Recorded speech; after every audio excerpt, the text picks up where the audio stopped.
राजस्थान में भुजनलाल शर्मा सरकार का बड़ा फैसला। थर्ड ग्रेड टीचर भर्ती में महिलाओं को मिलेगा 50% आरक्षण। पहले ये कोटा 30% का था। महिला आरक्षण का दायरा बढ़ाना बीजेपी का चुनावी वादा था। बिहार के सीएम नीतीश कुमार सरकार का अहम फैसला। राज्य में बेरोजगार युवकों को मिलेगा भत्ता। राज्य में मनरेगा के तहत बिहार बेरोजगारी भत्ता नियमावली 2024 को मंजूरी मिली। राजधानी दिल्ली के सरिता विहार फ्लाईओवर ब्रिज का आज से 60 दिनों तक चलेगा मरम्मत का काम। 4 चरणों में फ्लाईओवर के आधे हिस्से को 15-15 दिनों के लिए किया जाएगा बंद। ये फरीदाबाद जाने वालों को होगी परेशानी। इटली के अपुलिया में G7 शिखर सम्मेलन के आउटरीच सत्र को पीएम मोदी ने किया संबोधित। पीएम मोदी ने वैश्विक नेताओं से टेक्नोलॉजी के पहुंच सभी वर्गों तक सुनिश्चित करने का आह्वान किया है। G7 सम्मेलन के दूसरे दिन पीएम मोदी ने आउटरीच सत्र के दौरान भारत के आम चुनाव की भी विस्तार से चर्चा की। पीएम मोदी ने कहा कि लोकतंत्र के सबसे बड़े पर्व को निष्पक्ष और पारदर्शी बनाने में तकनीक का बड़ा योगदान है। पीएम मोदी ने कहा कि 2600 से ज्यादा राजनीतिक दल, 10 लाख से ज्यादा polling booth, 50 lakh EVM, 15 crore चुनाव कर्मी और 97 करोड़ वोटर्स भारतीय लोकतंत्र की विशालता की मिसाल हैं। पीएम मोदी की इटालियन पीएम जॉर्जिया मेलोनी के साथ द्विपक्षीय वार्ता। पीएम मोदी ने एक्स पर वार्ता से जुड़ी जानकारी साझा की। कहा कि हमने वाणिज्य, ऊर्जा, रक्षा, दूरसंचार सहित जैव ईंधन, खाद्य प्रसंस्करण सहित कई क्षेत्रों में सहयोग बढ़ाएंगे दोनों देश। पीएम मोदी ने शुक्रवार को अमेरिकी राष्ट्रपति जो बाइडेन, फ्रांसीसी राष्ट्रपति macro, British PM Rishi Sunak से भी मुलाकात की। यूक्रेन के राष्ट्रपति जेलेंस्की से मुलाकात के दौरान पीएम मोदी ने उन्हें गले लगाया।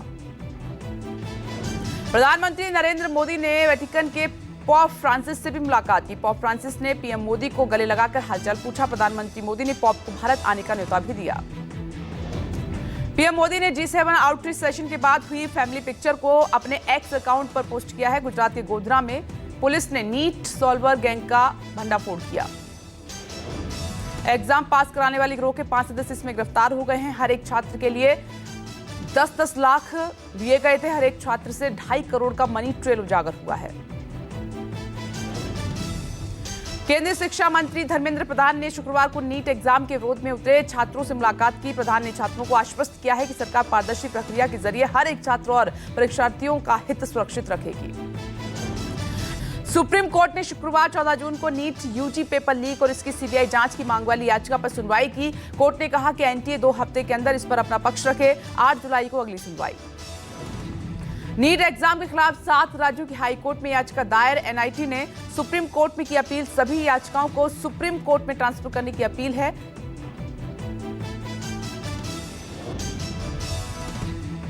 वहीं नीट विवाद पर कांग्रेस अध्यक्ष मल्लिकार्जुन खड़गे ने मोदी सरकार पर हमला बोला। उन्होंने कहा कि मोदी सरकार ने शिक्षा मंत्री और एनटीए की ओर से नीट एग्जाम घोटाले की लीपापोती चालू कर दी है। नीट परीक्षा में गड़बड़ी के आरोपों पर कांग्रेस लगातार सरकार पर हमलावर है। पवन खेड़ा ने परीक्षा में धांधली और भ्रष्टाचार का आरोप लगाते हुए इसे विफलम 2 करार दिया है। सुप्रीम कोर्ट की निगरानी में जांच की मांग की है। गोरखपुर के 5 दिवसीय दौरे पर आए संघ प्रमुख मोहन भागवत से आज मिल सकते हैं सीएम योगी। दोनों नेताओं के बीच लोकसभा चुनाव परिणामों पर चर्चा के साथ ही सूबे में बीजेपी संघ के समन्वय पर भी चर्चा हो सकती है। बीजेपी को दिए तीखे बयान के बाद डैमेज कंट्रोल में जुटे संघ नेता इंद्रेश कुमार कहा कि राम में आस्था रखने वालों ने पाई सत्ता। राहुल केजरीवाल को इशारों में बताया अहंकारी। संघ बीजेपी में मतभेद की खबरों के बीच संघ की समन्वय बैठक सूत्रों के मुताबिक 31 जुलाई से 2 अगस्त तक केरल में होगी बैठक। आगामी चुनावों की रणनीति सहित आपसी समन्वय पर चर्चा होगी।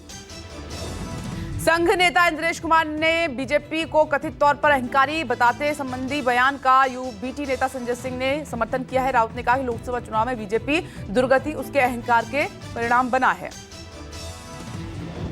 आरएसएस नेता इंद्रेश के बयान पर कांग्रेस नेता पवन खेड़ा ने कहा और तंज कसाए। कहा कि बीजेपी में अहंकार के बीज आरएसएस नहीं बोए, बबूल का बीज बोकर कैसे कर सकते हैं आम की उम्मीद।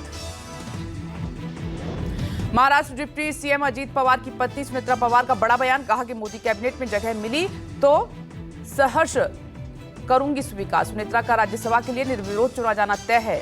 बारामती सीट पर सुप्रिया सुले ने सुनेत्रा को हराया था। लोकसभा चुनाव में शानदार प्रदर्शन के बाद आज महाविकास आघाड़ी की साझा प्रेस कॉन्फ्रेंस है। दोपहर 2 बजे वाई.बी. चौहान सेंटर में पीसी है। शरद पवार, संजय राउत, नाना पटोले और बाला साहब थुराट रहेंगे मौजूद। दिल्ली विधानसभा अध्यक्ष ने आप विधायक राजकुमार आनंद को सदन से बर्खास्त कर दिया है। राजकुमार आनंद ने आगामी लोकसभा चुनाव आप विधायक रहते हुए बीएसपी के टिकट पर नई दिल्ली सीट से चुनाव लड़ा। पश्चिम बंगाल कांग्रेस के अध्यक्ष अधीर रंजन चौधरी ने इस्तीफा दिया। सूत्रों के मुताबिक उन्होंने पार्टी आलाकमान से कहा कि चुनाव खत्म होने के बाद स्वीकार किया जाए मेरा इस्तीफा। लोक जनशक्ति पार्टी के पशुपति पारस गुट को बड़ा झटका। पटना एयरपोर्ट स्थित पार्टी ऑफिस का आवंटन रद्द, खाली करना होगा ऑफिस। 2019 से आवंटन रिव्यू न कराने और टैक्स न भरने पर भवन निर्माण विभाग ने की है कार्रवाई। दिल्ली के कई इलाकों में गहरा है पानी का बड़ा संकट। वाटर टैंकरों के इंतजार में चिलचिलाती धूप में खड़े होने को मजबूर हैं लोग। पानी के लिए कई जगहों पर मारपीट की भी खबरें आ रही हैं। विजिलेंस डिपार्टमेंट ने दिल्ली जल बोर्ड से टैंकरों का मांगा हिसाब। बोर्ड से पूछा कि बीते 5 सालों में कितने टैंकर हायर किए गए। दिल्ली में वाटर टैंकर वाले लोगों के पानी के वसूल रहे अनाप शनाप पैसे। दिल्ली में जल संकट पर सियासत भी काफी तेज हो गई है। आज से बीजेपी का केजरीवाल सरकार के खिलाफ दिल्ली प्यासी अभियान शुरू। दिल्ली की एक अदालत ने तिहाड़ जेल अधीक्षक से केजरीवाल की दायर याचिका पर मांगा जवाब। केजरीवाल ने अपना मेडिकल चेकअप अपनी पत्नी सुनीता केजरीवाल के सामने कराने की मांग की है। रक्षा मंत्री राजनाथ सिंह की रक्षा तैयारियों की समीक्षा। आईएनएस जलाक्ष पर नौसेना अध्यक्ष एडमिरल दिनेश के त्रिपाठी और पूर्वी नौसेना कमान के तमाम अधिकारी मौजूद रहे। उज्जैन में क्रिकेट सट्टाबाजी पर बड़ी कार्रवाई। T20 वर्ल्ड कप को लेकर लगाया जा रहा था सट्टा, हुई है कार्रवाई। 15 करोड़ कैश बरामद, कई लोग गिरफ्तार। T20 वर्ल्ड कप के सुपर 8 में पहुंचकर अमेरिका ने रचा इतिहास। आयरलैंड के खिलाफ मैच बारिश पे धुल जाने से अमेरिका की हुई सुपर 8 में एंट्री। ग्रुप में भारत के बाद दूसरे नंबर पर अमेरिका।